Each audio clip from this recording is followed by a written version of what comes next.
No one ever told me the truth that my life was probably going to be changed dramatically. I just thought I'd just walk out of there with a plaster on my leg or something and get better, like you do when you break your arm. Like I'd already broken things before, heaps of things.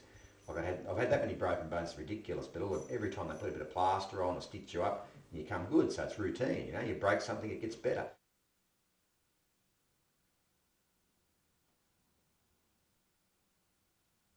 Noel could never sit still.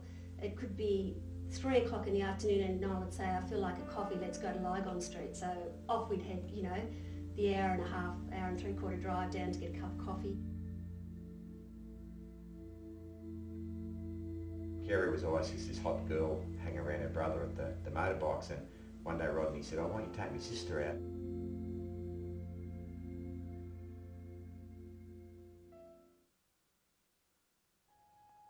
About 18 months or 20 months after we were married that, Noel had his accident.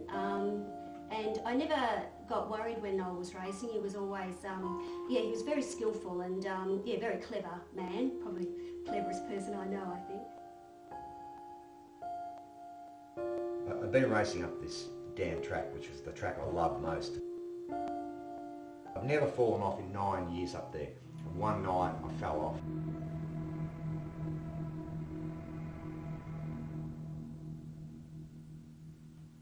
I had this smashed pelvis on my left side, but I've also tumbled, which means I somersaulted a couple of times.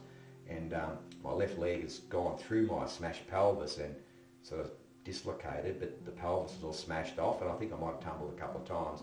I remember laying on the track and it hurt a lot, you know, it was terrible pain.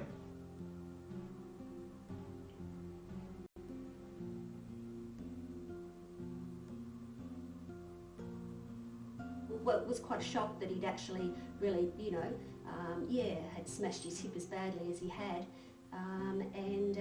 So he was a man that was, just had that need for speed all the time, and he was just flat out on his back, and it was, pretty sad to see that, yeah.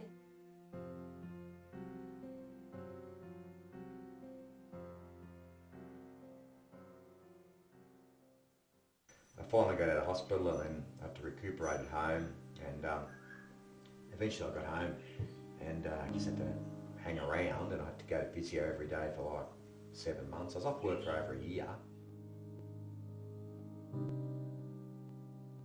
For a long time there, we couldn't go to the movies because he couldn't sit in the theatre, he couldn't get into the seats, his leg had to stick out.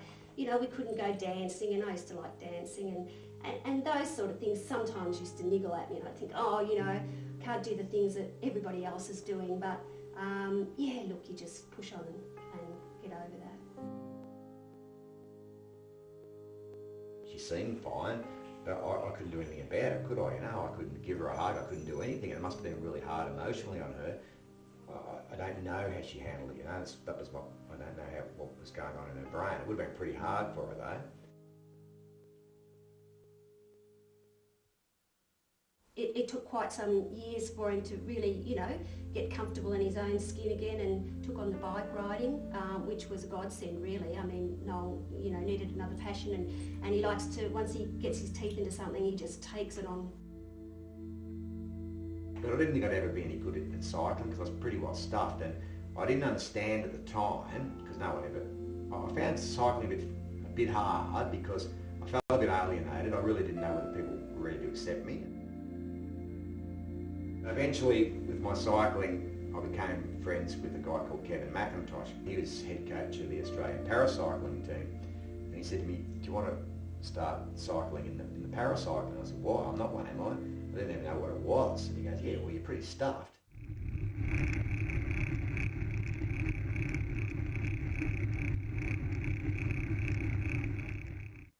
Had my first sort of international competition in '98, very unprepared. I went to the Southern Cross Multi-Disability Games in Sydney, and I got a gold, silver and a bronze medal in that. I thought maybe I can do this, and I was riding nationals, and I thought maybe I can go to the Paralympics in 2 years, and I did.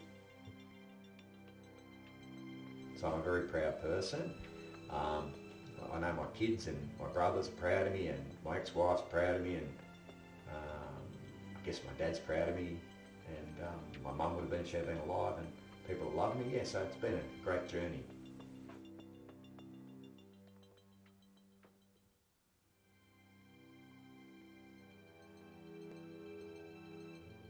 I'm just so pleased that he is where he is today. He, you know, he could still be just getting around on a couple of crutches and or in a wheelchair, but you know, he chose to, to do something with his life, and then he got into the Paralympics, and you know, and he's a coach. Yeah, look, he's, yeah, I'm really, really proud of him. Yeah, he's my best friend.